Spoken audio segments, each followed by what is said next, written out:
ಮನೋವಿಹಾರಿಣಿ.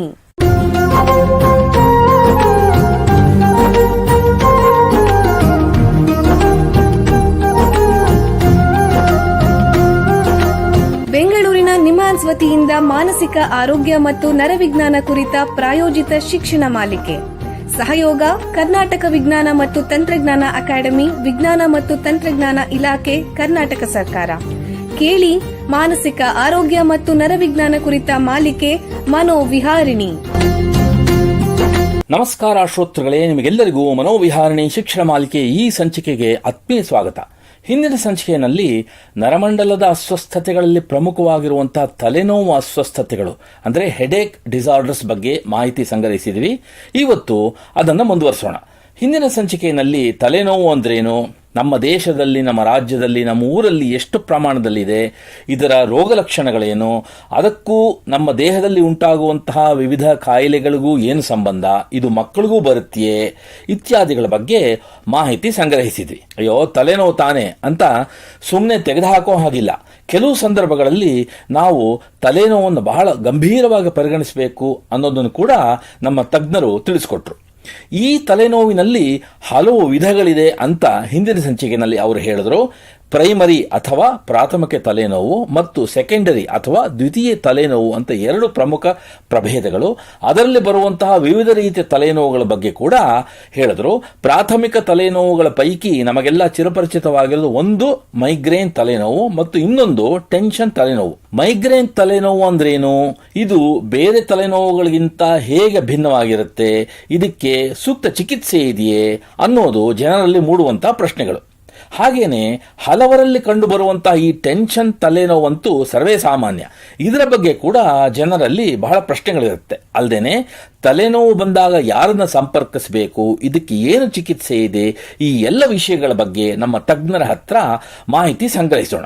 ನರರೋಗ ವಿಜ್ಞಾನ ಕ್ಷೇತ್ರದಲ್ಲಿ ಸುಮಾರು 10 ವರ್ಷಗಳಿಂದ ವೈದ್ಯಕೀಯ ಸೇವೆ ಮತ್ತು ಸಂಶೋಧನೆ ಮಾಡ್ತಾ ಇರುವಂತಹ ನಿಮ್ಹಾನ್ಸ್ನ ನರರೋಗ ಅಂದರೆ ನ್ಯೂರಾಲಜಿ ವಿಭಾಗದಲ್ಲಿ ಹೆಚ್ಚುವರಿ ಪ್ರಾಧ್ಯಾಪಕರಾಗಿರುವಂತಹ ಡಾಕ್ಟರ್ ಪೂಜಾ ಮಾಯ್ಲಾಂಕೋಡಿ ಅವರು ನಮ್ಮ ಜೊತೆಗಿದ್ದಾರೆ. ಅವರನ್ನು ಸ್ವಾಗತಿಸೋಣ. ನಮಸ್ಕಾರ ಡಾಕ್ಟರ್ ಪೂಜಾ ಅವರೇ. ನಮಸ್ಕಾರ. ನಿಮಗೆ ಈ ಕಾರ್ಯಕ್ರಮಕ್ಕೆ ಸ್ವಾಗತ. ಡಾಕ್ಟರ್ ಪೂಜಾ ಅವರೇ, ನಿಮಗೆ ಈ ಸಂಚಿಕೆಯ ಮೊದಲನೇ ಪ್ರಶ್ನೆ ಏನು ಅಂತಂದ್ರೆ, ಈ ಮೈಗ್ರೇನ್ ತಲೆನೋವು ಅಂತಂದ್ರೆ ಏನು, ದಯವಿಟ್ಟು ತಿಳಿಸಿ. ಈ ಮೈಗ್ರೇನ್ ತಲೆನೋವು ಅಂದ್ರೆ ಒಂದು ಪ್ರಾಥಮಿಕ ತಲೆನೋವು. ಅದು ಹೇಗಿರತ್ತೆ ಅಂದ್ರೆ ಸಾಮಾನ್ಯವಾಗಿ ಒಂದು ಸೈಡ್ ಅಥವಾ ಒಂದು ಭಾಗದಲ್ಲಿ ಅಂತ ಹೇಳ್ತಾರೆ. ಚುಚ್ಚುದು ಅಥವಾ ಬಡ್ಕೊಳ್ಳೋದು ಅಂತ ಡಿಸ್ಕ್ರೈಬ್ ಮಾಡ್ತಾರೆ ಪೇಷಂಟ್ಸ್. ಮತ್ತೆ ತುಂಬಾ ಅಸ್ವಸ್ಥತೆ ಕಾಸ್ ಮಾಡುತ್ತೆ ಸಾಮಾನ್ಯವಾಗಿ.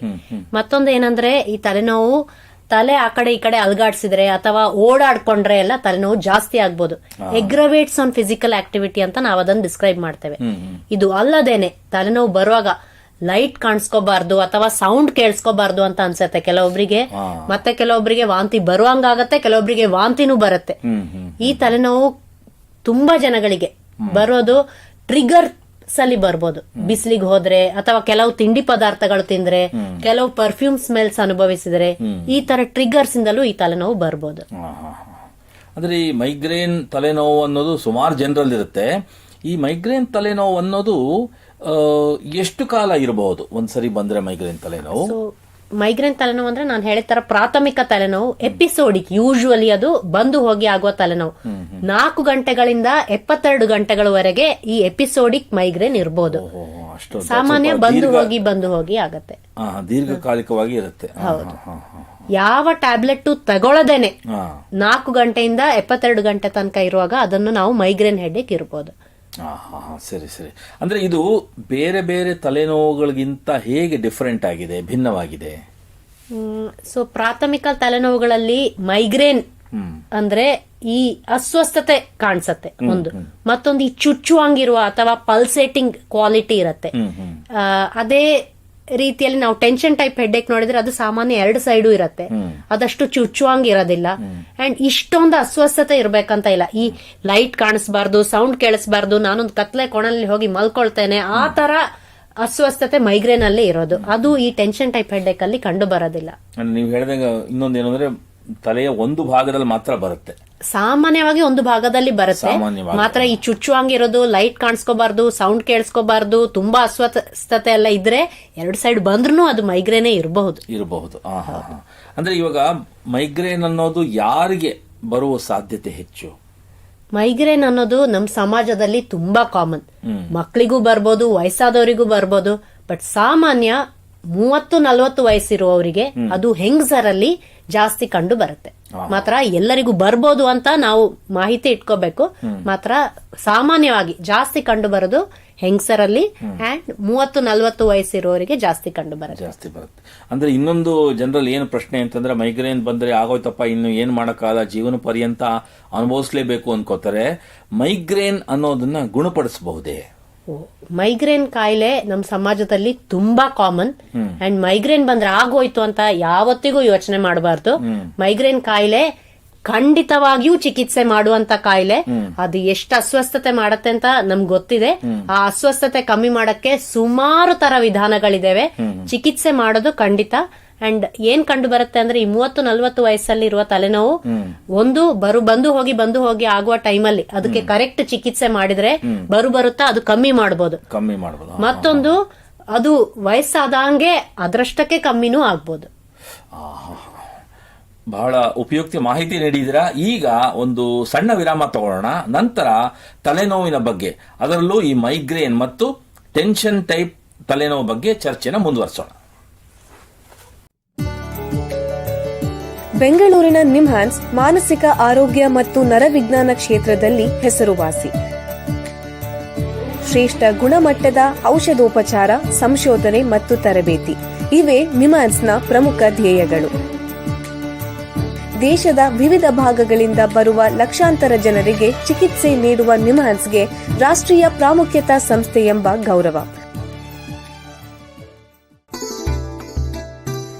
ಚಿಕಿತ್ಸೆ ಮತ್ತು ವೈದ್ಯಕೀಯ ಸೇವೆಗಳ ಜೊತೆಯಲ್ಲಿ ನರರೋಗ ಮತ್ತು ಮನೋವೈದ್ಯಕೀಯ ಪುನರ್ವಸತಿ ಸೇವೆಗಳು, ಸಮುದಾಯ ಮಟ್ಟದ ಆರೋಗ್ಯ ಕಾರ್ಯಕ್ರಮಗಳನ್ನು ನಡೆಸುವುದು ಹಾಗೂ ಜನಜಾಗೃತಿ ಮೂಡಿಸುವ ಕೆಲಸಗಳಲ್ಲಿ ಸಕ್ರಿಯವಾಗಿದೆ ನಿಮ್ಹಾನ್ಸ್. ಈ ನಿಟ್ಟಿನಲ್ಲಿ ಆಕಾಶವಾಣಿಯ ಶ್ರೋತೃಗಳಿಗೆ ನರಮಂಡಲ ಮತ್ತು ಮಾನಸಿಕ ಆರೋಗ್ಯದ ಬಗ್ಗೆ ಉಪಯುಕ್ತ ಮಾಹಿತಿ ನೀಡುವುದೇ ಕರ್ನಾಟಕ ವಿಜ್ಞಾನ ಮತ್ತು ತಂತ್ರಜ್ಞಾನ ಅಕಾಡೆಮಿಯ ಸಹಯೋಗದೊಂದಿಗೆ ಮೂಡಿಬರುತ್ತಿರುವ ಈ ಮನೋವಿಹಾರಿಣಿ ಶಿಕ್ಷಣ ಮಾಲಿಕೆಯ ಮೂಲ ಉದ್ದೇಶ. ವಿರಾಮದ ನಂತರ ಮನೋವಿಹಾರಿಣಿಯ ಈ ಸಂಚಿಕೆಗೆ ನಿಮಗೆಲ್ಲರಿಗೂ ಮತ್ತೊಮ್ಮೆ ಸ್ವಾಗತ. ವಿರಾಮಕ್ಕೆ ಮುಂಚೆ ತಲೆನೋವಿನ ಅಸ್ವಸ್ಥತೆಗಳು, ಅದರಲ್ಲೂ ಮೈಗ್ರೇನ್ ಬಗ್ಗೆ ನಿಮ್ಹಾನ್ಸ್ನ ತಜ್ಞರಾದ ಡಾಕ್ಟರ್ ಪೂಜಾ ಅವರ ಹತ್ರ ಮಾತಾಡ್ತಾ ಇದ್ವಿ. ಈಗ ಈ ಚರ್ಚೆಯನ್ನು ಮುಂದುವರಿಸೋಣ. ಡಾಕ್ಟರ್ ಪೂಜಾ ಅವರೇ, ವಿರಾಮಕ್ಕೆ ಮುಂಚೆ ಮೈಗ್ರೇನ್ ತಲೆನೋವು ಬಗ್ಗೆ ವಿವರವಾಗಿ ಹೇಳಿದ್ರಿ. ಈಗ ಇನ್ನೊಂದು ಸಾಮಾನ್ಯವಾಗಿ ಕಂಡು ಬರುವಂತಹ ತಲೆನೋವು ಅಂದ್ರೆ ಟೆನ್ಷನ್ ಟೈಪ್ ಹೆಡ್ಏಕ್ ಅಥವಾ ಟೆನ್ಷನ್ ತಲೆನೋವು ಅಂತ. ಹಾಗಂದ್ರೆ ಏನು, ದಯವಿಟ್ಟು ತಿಳಿಸಿ. ಈ ಟೆನ್ಷನ್ ಟೈಪ್ ಹೆಡ್ಏಕ್ ಅಂದ್ರೆ ಒಂದು ಪ್ರಾಥಮಿಕ ತಲೆನೋವು. ಮುಂಚೆ ಹೇಳಿದ ತರ ಒಂದು ಸಾಮಾನ್ಯವಾಗಿ ಕಂಡು ಬರುವ ಪ್ರಾಥಮಿಕ ತಲೆನೋವು. ಮಾತ್ರ ಅದು ಟೆನ್ಷನ್ ಕಾರಣದಿಂದ ಬರೋದು ಅಂದ್ರೆ ಅದು ನಾವು ತಿಳ್ಕೊಳ್ಳೋದು ತಪ್ಪು. ಅದು ಎಕ್ಸಾಕ್ಟ್ಲಿ ಯಾಕೆ ಬರುತ್ತೆ ಅಂತ ಖಚಿತವಾಗಿ ಇನ್ನೂ ತಿಳಿವಳಿಕೆ ಇಲ್ಲ. ವಂಶ ಪಾರಂಪರ್ಯವಾಗಿಯೂ ಬರ್ಬೋದು, ಪರಿಸರದಲ್ಲೂ ಬರ್ಬೋದು, ಕೆಲವೊಬ್ರು ನಮ್ ಸಂವೇದನಾ ಶಕ್ತಿಯ ವ್ಯತ್ಯಾಸಗಳಿಂದಲೂ ಬರ್ಬೋದು ಅಂತ ಹೇಳ್ತಾರೆ. ಅದು ಕಾರಣ ಎಂತದು ಅಂತ ಖಚಿತವಾಗಿ ಬರೋದಿಲ್ಲ. ಮಾತ್ರ ತುಂಬಾ ಸಾಮಾನ್ಯವಾಗಿ ಕಾಣಿಸುತ್ತೆ. ಅಂಡ್ ಮೈಗ್ರೇನ್ ಹೋಲ್ಸಿದ್ರೆ ಅಷ್ಟೊಂದು ಅಸ್ವಸ್ಥತೆನೂ ಮಾಡಲ್ಲ.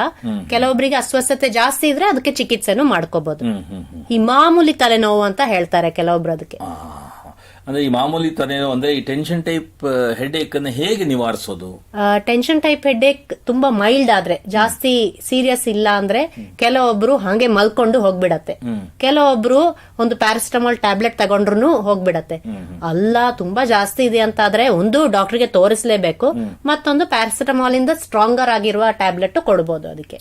ಈಗ ಇಲ್ಲಿವರೆಗೂ ನೀವು ಪ್ರಾಥಮಿಕ ತಲೆನೋವುಗಳ ಬಗ್ಗೆ ಹೇಳಿದ್ರಿ. ಇದರ ಜೊತೆ ಈ ದ್ವಿತೀಯ ತಲೆನೋವುಗಳು, ಸೆಕೆಂಡರಿ ಹೆಡ್ಏಕ್ಸ್ ಅಂತ ಇರುತ್ತಲ್ಲ, ಅದ್ರ ಬಗ್ಗೆ ಸ್ವಲ್ಪ ವಿವರಣೆ ಕೊಡಿ. ಸೊ ದ್ವಿತೀಯ ತಲೆನೋವು ಅಂದ್ರೆ ಕೆಲವು ಸೀರಿಯಸ್ ಕಾರಣಗಳು ಇರಬಹುದು, ಕೆಲವು ಸ್ವಲ್ಪ ಸೀರಿಯಸ್ ಇಲ್ಲದ ಕಾರಣಗಳು ಇರಬಹುದು. ಸೊ ಸೀರಿಯಸ್ ಕಾರಣಗಳಂದ್ರೆ ಸ್ಟ್ರೋಕ್, ಮೆದುಳಿನ ಇನ್ಫೆಕ್ಷನ್, ಮೆದುಳಲ್ಲಿ ಏನಾದ್ರೂ ಗೆಡ್ಡೆ, ಇದೆಲ್ಲ ಇದ್ರೆ ಅದು ತುಂಬಾ ಸೀರಿಯಸ್. ಅದಕ್ಕೆ ಆದಷ್ಟು ಬೇಗ ಆ ಕಾರಣ ಹುಡುಕಿ ಆ ಕಾರಣವನ್ನು ಚಿಕಿತ್ಸೆ ಮಾಡೋದು ಇಂಪಾರ್ಟೆಂಟ್, ಅದು ಮುಖ್ಯ. ಈಗ ಗೆಡ್ಡೆ ಇದ್ರೆ ಆ ಗೆಡ್ಡೆಯನ್ನು ತೆಗೆದ್ರೆ ಆ ತಲೆನೋವು ಕಮ್ಮಿ ಆಗೋಗುತ್ತೆ. ಕೆಲವೊಮ್ಮೆ ತುಂಬಾ ಸಾಮಾನ್ಯವಾಗಿ ಕಂಡು ಬರುವ ಕೆಲವು ಸೆಕೆಂಡರಿ ಕಾಸಸ್ ಅಂದ್ರೆ ಸೈನಸ್ ಇನ್ಫೆಕ್ಷನ್ ಅಥವಾ ಹಲ್ಲಲ್ಲಿ ಕೀವು ಅಥವಾ ಕಿವಿಯಲ್ಲಿ ಕೀವು. ಸಾಮಾನ್ಯ ಈ ಕಾರಣಗಳನ್ನು ಚಿಕಿತ್ಸೆ ಮಾಡಿದ್ರೆ ಆ ತಲೆನೋವು ಹಂಗೆ ಕಮ್ಮಿಯಾಗಿ ಹೋಗುತ್ತೆ. ಈಗ ತಲೆನೋವಿಗೆ ಯಾರನ್ನ ಸಂಪರ್ಕಿಸಬೇಕು ಮತ್ತೆ ತಲೆನೋವನ್ನ ಪತ್ತೆ ಹಚ್ಚಕ್ಕೆ ಯಾವ್ಯಾವ ರೀತಿಯ ಪರೀಕ್ಷೆಗಳನ್ನು ಮಾಡ್ತಾರೆ, ದಯವಿಟ್ಟು ತಿಳಿಸಿ. ಸೊ ತಲೆನೋವು ಬಂದ್ರೆ ಮುಖ್ಯ ಏನಂದ್ರೆ ಅದು ಒಂದು ಡಾಕ್ಟರ್ಗೆ ಹೋಗಿ ತೋರಿಸ್ಬೇಕು. ನಿಯರೆಸ್ಟ್ ಪ್ರೈಮರಿ ಹೆಲ್ತ್ ಸೆಂಟರ್ ಡಾಕ್ಟರ್ಗೆ ತೋರಿಸಿದ್ರೆ ಒಳ್ಳೇದು. ಇವಾಗ ಕರ್ನಾಟಕದಲ್ಲಿ ಒಂದು ಬ್ರೈನ್ ಹೆಲ್ತ್ ಇನಿಷಿಯೇಟಿವ್ ಅಂತ ಒಂದು ಪ್ರೋಗ್ರಾಮ್ ಅಲ್ಲಿ ಎಲ್ಲಾ ಪ್ರಾಥಮಿಕ ಅಂಡ್ ಸೆಕೆಂಡರಿ ಹೆಲ್ತ್ ಸೆಂಟರ್ಸ್ ಡಾಕ್ಟರ್ಸ್ಗೆ ಈ ಕಾಮನ್ ನ್ಯೂರಾಲಜಿಕಲ್ ಡಿಸೀಸಸ್ ಬಗ್ಗೆ ಟ್ರೈನಿಂಗು ಆಗಿದೆ. ಸೊ ತಲೆನೋವು ಬಂದ್ರೆ ಪ್ಲೀಸ್ ನಿಯರೆಸ್ಟ್ ಡಾಕ್ಟರ್ ಹತ್ರ ಹೋಗಿ. ತಲೆನೋವಲ್ಲಿ ನಾನು ಹೇಳಿದ ತರ ಸಾಮಾನ್ಯವಾಗಿ ಪ್ರಾಥಮಿಕ ತಲೆನೋವು ಜಾಸ್ತಿ ಕಂಡು ಬರುತ್ತೆ. ತಲೆನೋವು ಜೊತೆ ಯಾವುದಾದ್ರೂ ದ್ವಿತೀಯ ತಲೆನೋವು ಲಕ್ಷಣಗಳಿದ್ರೆ ಅದನ್ನು ಕಂಡು ಹುಡುಕಕ್ಕೆ ಸ್ಕ್ಯಾನು, ಬ್ಲಡ್ ಟೆಸ್ಟ್ ಇತ್ಯಾದಿಗಳು ಮಾಡಬಹುದು. ಮಾತ್ರ ಅಲ್ಲ ಅಂದ್ರೆ ಈ ಮೈಗ್ರೇನ್ ಅಥವಾ ಟೆನ್ಷನ್ ಟೈಪ್ ಕಾಯಿಲೆ ತಲೆನೋವು ಅಂತ ಆದ್ರೆ ಅದಕ್ಕೆ ಟೆಸ್ಟ್ಗಳು ಯಾವುದು ಬೇಡ. ಸಾಧಾರಣವಾಗಿ ಜನ ಏನ್ ಹೇಳ್ತಾ ಇದ್ದಾರೆ, ಏನೊಂದು ತಲೆನೋವು ಬಂದ್ರೆ ಗುಳಿಗೆ ನುಂಗೋದು ಅಥವಾ ಹಣೆಗೆ ಯಾವ್ದಾದ್ರು ಬಾಂಬ್ ಹಚ್ಕೊಳ್ಳೋದು, ತೈಲ ಹಚ್ಕೊಳ್ಳೋದು, ಈ ತರ ಮಾಡ್ತಾರೆ. ನಿಮ್ಮ ಪ್ರಕಾರ ಈ ಹೆಡೇಕ್ ತಲೆನೋವಿಗೆ ಯಾವ ರೀತಿ ಚಿಕಿತ್ಸೆ ಇರಬೇಕು? ಅದು ನೀವೊಂದು ತುಂಬಾ ಮುಖ್ಯವಾದ ವಿಷಯ ಕೇಳಿದೀರಾ. ಈ ತಲೆನೋವು ಬಂದ್ರೆ ಮೆಡಿಕಲ್ ಶಾಪಿಗೆ ಹೋಗಿ ಟ್ಯಾಬ್ಲೆಟ್ ತಗೊಳ್ಳೋದು, ಯಾವ್ದೋ ಬಾಂಬ್ ಹಚ್ಕೊಳ್ಳೋದು, ಇದು ಮಾಡೋದು ತುಂಬಾ ತಪ್ಪು. ಇದರಿಂದ ಏನಾಗತ್ತೆ ಅಂದ್ರೆ ಕೆಲವೊಬ್ಬರಿಗೆ ಈ ಟ್ಯಾಬ್ಲೆಟೇ ಒಂದು ರೂಢಿ ಆಗ್ಬಿಡತ್ತೆ, ಅದೇ ಒಂದು ಚಟ ಆಗ್ಬಿಡತ್ತೆ, ಎಡಿಕ್ಷನ್ ಆಗ್ಬಿಡತ್ತೆ. ಅದನ್ನು ನಾವು ಮೆಡಿಕೇಶನ್ ಓವರ್ ಯೂಸ್ ಹೆಡ್ಏಕ್ ಅಂತ ಹೇಳ್ತೇವೆ. ಸೊ ಒಂದು ವಾರದಲ್ಲಿ ಅಥವಾ ಒಂದು ತಿಂಗಳಲ್ಲಿ ಸುಮಾರು ಸಲ ಟ್ಯಾಬ್ಲೆಟ್ ತಗೊಂಡು ಅವ್ರಿಗೆ ಏನಾಗತ್ತೆ ಅಂದ್ರೆ ಆ ಟ್ಯಾಬ್ಲೆಟ್ ಅಥವಾ ಬಾಂಬ್ ಹಚ್ಕೊಳ್ಳೋದ್ರಿಂದಲೇ ತಲೆನೋವು ಬರುತ್ತೆ. ಮತ್ತೆ ಅದನ್ನು ಬಿಡ್ಸಕ್ಕೆ ಈ ಸಿಗರೆಟ್ ಸ್ಮೋಕಿಂಗ್ ಬಿಡ್ಸೋದು ಅಥವಾ ಡ್ರಿಂಕ್ಸ್ ಬಿಡ್ಸೋದು ಹಾಗೇನೆ ಅದು ಒಂದು ದೊಡ್ಡ ಕಷ್ಟ ಆಗ್ಬಿಡತ್ತೆ. ಸೊ ಆತರ ಹೋಗಿ ಬಾಂಬ್ ಡೈಲಿ ಹಚ್ಕೊಳ್ಳೋದು ಅಥವಾ ಡೈಲಿ ಆ ಸ್ಟ್ರಾಂಗ್ ಪೇನ್ ಕಿಲ್ಲರ್ಸ್ ತಗೊಳ್ಳೋದು ಹಾಗೆ ಮಾಡೋದು ತಪ್ಪು. ಈ ಮೆಡಿಕಲ್ ಶಾಪಿಗೆ ಹೋಗಿ ಟ್ರೀಟ್ಮೆಂಟ್ ತಗೋಬಾರ್ದು. ಆದಷ್ಟು ನಿಯರೆಸ್ಟ್ ಡಾಕ್ಟರ್ ಹತ್ರ ಹೋಗಿನೇ ಚಿಕಿತ್ಸೆ ಮಾಡಿಸ್ಕೋಬೇಕು. ಒಂದು. ಇನ್ನೊಂದು, ತಲೆನೋವು ಏನೋ ತಿಂಗಳಲ್ಲಿ ಒಂದ್ಸಲ ಬರುತ್ತೆ, 2 ತಿಂಗಳಲ್ಲಿ ಒಂದ್ಸಲ ಬರುತ್ತೆ ಅಂತ ಆದ್ರೆ ಆವಾಗ ಒಂದು ಟ್ಯಾಬ್ಲೆಟ್ ತಗೊಂಡ್ರೆ ಸರಿ. ಮಾತ್ರ ತಿಂಗಳಲ್ಲಿ 3 ಅಥವಾ ಅದರಿಂದ ಜಾಸ್ತಿ ಸತಿ ತಲೆನೋವು ಬರುತ್ತೆ ಅಥವಾ ತುಂಬಾ ಸೀರಿಯಸ್ ತಲೆನೋವು ಬರುತ್ತೆ ಅಂತ ಆದ್ರೆ ಅದು ಬರೋದ್ರ ಫ್ರೀಕ್ವೆನ್ಸಿ, ಅದು ಬರೋದ್ರ ಇಂಟೆನ್ಸಿಟಿ ಎಲ್ಲ ಕಮ್ಮಿ ಮಾಡಕ್ಕೆ ನಾವು ಪ್ರೋಫಿಲಾಕ್ಸಿಸ್ ಅಥವಾ ಪ್ರಿವೆಂಟಿವ್ ಮೆಡಿಕೇಶನ್ ಅಂತ ಕೊಡ್ತೇವೆ. ತಲೆನೋವು ಇರ್ಲಿ ಇಲ್ಲದೆ ಇರ್ಲಿ ಡೈಲಿ ಒಂದು ಟ್ಯಾಬ್ಲೆಟ್ ತಗೊಳಕ್ಕೆ ಪೇಷಂಟ್ ಹತ್ರ ಹೇಳ್ತೇವೆ. ಇದರಿಂದ ಈ ತಲೆನೋವು ಬರೋದ್ರ ಲೆಕ್ಕ ಫ್ರೀಕ್ವೆನ್ಸಿನೂ ಕಮ್ಮಿ ಆಗತ್ತೆ, ಇಂಟೆನ್ಸಿಟಿನೂ ಕಮ್ಮಿ ಆಗತ್ತೆ and over all patient quality of life improve ಆಗತ್ತೆ. ಸೊ ಈ ಪ್ರಿವೆಂಟಿವ್ ಅಥವಾ ಪ್ರೊಫಿಲಾಕ್ಟಿಕ್ ಮೆಡಿಕೇಶನ್ ಕರೆಕ್ಟ್ ಟೈಮ್ ಅಲ್ಲಿ ಇಂಟ್ರೊಡ್ಯೂಸ್ ಮಾಡಿದ್ರೆ ಪೇಷಂಟ್ ತಲೆನೋವು, ಅದರ ಕ್ವಾಲಿಟಿ ಆಫ್ ಲೈಫ್ ಎಲ್ಲ ಇಂಪ್ರೂವ್ ಆಗತ್ತೆ. ಮತ್ತೊಂದು ಏನ್ ಇಂಪಾರ್ಟೆಂಟ್ ವಿಷಯ ಅಂದ್ರೆ ಈ ಮೈಗ್ರೇನ್ ತಲೆನೋವು ಜೊತೆ, ಟೆನ್ಷನ್ ಟೈಪ್ ತಲೆನೋವು ಜೊತೆ ಎಲ್ಲ ಕೆಲವೊಬ್ಬರಿಗೆ ಮಾನಸಿಕವಾಗಿ ತುಂಬಾ ಬೇಜಾರು, ಡಿಪ್ರೆಷನ್, ಆಂಗ್ಸೈಟಿ ಎಲ್ಲ ಇದ್ರೂ ಇರ್ಬೋದು. ಅದು ಒಂದು ಕಾಯಿಲೆ ಆಗಿಯೇ ಈ ಕಾಯಿಲೆ ಜೊತೆ ಇರ್ಬೋದು. ಅದಕ್ಕೂ ಕರೆಕ್ಟ್ ಟೈಮ್ ಅಲ್ಲಿ ಮಾನಸಿಕ ರೋಗ ವಿದಗ್ಧ ಡಾಕ್ಟರ್ಗಳ ಹತ್ರ ತೋರಿಸ್ಕೊಳ್ಳೋದು, ಅದರ ಚಿಕಿತ್ಸೆ ಪಡ್ಕೊಳ್ಳೋದು ತುಂಬಾ ಮುಖ್ಯ. ಈಗ ತಲೆನೋವನ್ನ ನಿವಾರಿಸಕ್ಕೆ ನಮ್ಮ ಜೀವನ ಶೈಲಿನಲ್ಲಿ ಯಾವ ರೀತಿ ನಾವು ಮುನ್ನೆಚ್ಚರಿಕೆ ಕ್ರಮಗಳನ್ನ ತಗೋಬೇಕು, ದಯವಿಟ್ಟು ತಿಳಿಸಿ. ನಮ್ಮ ಜೀವನದಲ್ಲಿ ಯಾರಾದ್ರೂ ಕೂಡ ಮಾಡಬೇಕಾದ ತುಂಬಾ ಮುಖ್ಯವಾದ 3 ವಿಷಯಗಳಂದ್ರೆ, ಒಂದು ಪೌಷ್ಟಿಕವಾದ ಆಹಾರ ಎಲ್ರೂ ಮಾಡ್ಕೋಬೇಕು. ಜಂಕ್ ಫುಡ್ ಕಮ್ಮಿ ಮಾಡಬೇಕು. ಎಣ್ಣೆಯಲ್ಲಿ ಫ್ರೈ ಮಾಡಿದ ಐಟಮ್ಸ್, ಪ್ರೋಸೆಸ್ಡ್ ಫುಡ್ ಕಮ್ಮಿ ಮಾಡಬೇಕು. ಒಂದು, ಅದು ಎಲ್ಲರೂ ಮಾಡಬೇಕಾಗಿರುವ ವಿಷಯ. ಮತ್ತೊಂದು, ಸರಿಯಾದ ಎಕ್ಸರ್ಸೈಸ್ ಎಲ್ರಿಗೂ ಇರಬೇಕು. ಲೆಕ್ಕ ಏನಂದ್ರೆ 150 minutes of exercise per week ಇರಬೇಕು ಎಲ್ರಿಗೂ. Moderate physical activity of 150 minutes ಎಲ್ರಿಗೂ ಇರಬೇಕು. ಮತ್ತೊಂದು, ಎಡಿಕ್ವೇಟ್ ಸ್ಲೀಪ್, ನಿದ್ದೆ ಕ್ರಮಗಳು ಕರೆಕ್ಟ್ ಇರಬೇಕು. ಅಗತ್ಯ ಎಷ್ಟಿದೆ ಅಷ್ಟು ನಿದ್ದೆ ಎಲ್ರಿಗೂ ಸಿಕ್ಕೋಬೇಕು. ಸೊ ನಿದ್ದೆ, ಎಕ್ಸರ್ಸೈಸ್, ಪೌಷ್ಟಿಕ ಆಹಾರ, ಇದು ಎಲ್ರೂ ಮಾಡಬೇಕಾಗಿರೋದು. ತಲೆನೋವು ಕಮ್ಮಿ ಮಾಡಕ್ಕೂ ಅದಕ್ಕೂ ಇದು ಮುಖ್ಯ. ಬಹಳ ಉಪಯುಕ್ತ ಮಾಹಿತಿ ನೀಡಿದ್ದೀರಾ. ನೋಡಿ, ನಿಮ್ಮ ಹತ್ರ ಮಾತಾಡ್ತಾ ಕಾಲ ಕಳೆದಿದ್ದೇ ಗೊತ್ತಾಗ್ಲಿಲ್ಲ. ಇಲ್ಲಿಗೆ ಈ ಸಂಚಿಕೆ ಮುಗಿಸುವಂತ ಸಮಯ ಆಗ್ತಾ ಇದೆ. ಡಾಕ್ಟರ್ ಪೂಜಾ ಅವರೇ, ಎಲ್ಲ ಕೇಳುಗರಿಗೆ ತಲೆನೋವಿನ ಬಗ್ಗೆ ಉಪಯುಕ್ತ ಮಾಹಿತಿ ನೀಡಿದ್ದೀರಾ. ನಿಮಗೆ ಎಲ್ಲರ ಪರವಾಗಿ ಧನ್ಯವಾದಗಳು. ಶ್ರೋತೃಗಳೇ, ಮಾನಸಿಕ ಆರೋಗ್ಯ ಮತ್ತು ನರವಿಜ್ಞಾನದ ಬಗ್ಗೆ ಇನ್ನೂ ಹೆಚ್ಚಿನ ಮಾಹಿತಿಯೊಂದಿಗೆ ಮನೋವಿಹಾರಣೆಯ ಮುಂದಿನ ಸಂಚಿಕೆಯಲ್ಲಿ ಭೇಟಿಯಾಗೋಣ. ನಮಸ್ಕಾರ. ಇಲ್ಲಿಯವರೆಗೆ ಬೆಂಗಳೂರಿನ ನಿಮ್ಹಾನ್ಸ್ ವತಿಯಿಂದ ಮಾನಸಿಕ ಆರೋಗ್ಯ ಮತ್ತು ನರವಿಜ್ಞಾನ ಕುರಿತ ಪ್ರಾಯೋಜಿತ ಶಿಕ್ಷಣ ಮಾಲಿಕೆ ಮನೋವಿಹಾರಿಣಿ ಕೇಳಿದಿರಿ. ಸಹಯೋಗ ಕರ್ನಾಟಕ ವಿಜ್ಞಾನ ಮತ್ತು ತಂತ್ರಜ್ಞಾನ ಅಕಾಡೆಮಿ, ವಿಜ್ಞಾನ ಮತ್ತು ತಂತ್ರಜ್ಞಾನ ಇಲಾಖೆ, ಕರ್ನಾಟಕ ಸರ್ಕಾರ. ನೆರವು ಮಾನಸಿಕ ಆರೋಗ್ಯ ಶಿಕ್ಷಣ ವಿಭಾಗ, ನಿಮ್ಹಾನ್ಸ್ ಹಾಗೂ ನಿವೇದಿತಾ BS, ನಿಮ್ಹಾನ್ಸ್. ಸಂಗೀತ ಸಂಯೋಜನೆ ಕೆ ಕಲ್ಯಾಣ್. ಪರಿಕಲ್ಪನೆ, ನಿರೂಪಣೆ ಮತ್ತು ನಿರ್ಮಾಣ ಡಾಕ್ಟರ್ MM ಶ್ರೀನಿವಾಸ್ ಭರತ್, ನಿಮ್ಹಾನ್ಸ್. ನಿಮ್ಮ ಸಂದೇಶಗಳನ್ನು ಕಳಿಸಬೇಕಾದ ದೂರವಾಣಿ ಸಂಖ್ಯೆ 7891105524 7899105524. ವಾಟ್ಸ್ಆಪ್ ಸಂದೇಶಗಳು ಮಾತ್ರ. ಈ ಕಾರ್ಯಕ್ರಮದ ಮುಂದಿನ ಸಂಚಿಕೆ ಮುಂದಿನ ವಾರ ಇದೇ ಸಮಯಕ್ಕೆ ಮನೋವಿಹಾರಿಣಿ ಮಾಲಿಕೆಯಲ್ಲಿ.